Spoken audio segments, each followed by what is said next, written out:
અમરેલીના ધારી શહેરમાં broad gauge railway સુવિધાની માંગને લઈ પત્રકાર સંઘ દ્વારા સહી ઝુંબેશ યોજી જનસમર્થન સાથે આવેદનપત્ર આપવામાં આવ્યું હતું.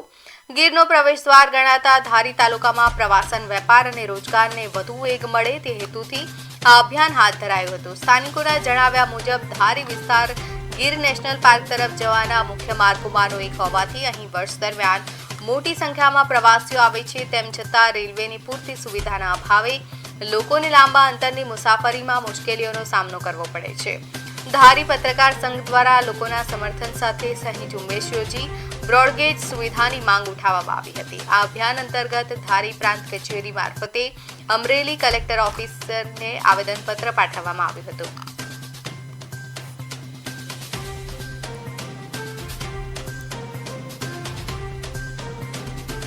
એના કરતા બે હાથ જોડીને સરકારને વિનંતી કરીએ છીએ કે આનો યોગ્ય એક કમિટી બનાવો, આ કમિટીમાં વ્યવસ્થિત નિર્ણય લ્યો, વ્યવસ્થિત રજૂઆત કરો અને યોગ્ય સમયે આ ધારીની જનતાને બ્રોડગેજ મળે ને એવી સરકારને અમે અપીલ કરીએ છીએ. અને જે લોકોએ આજે આ સહી જે આપણે કરવાનો જે અભિયાન હતું એની અંદર પોતાનું યોગદાન આપ્યું છે એ બધાનો દિલથી આભાર માનું.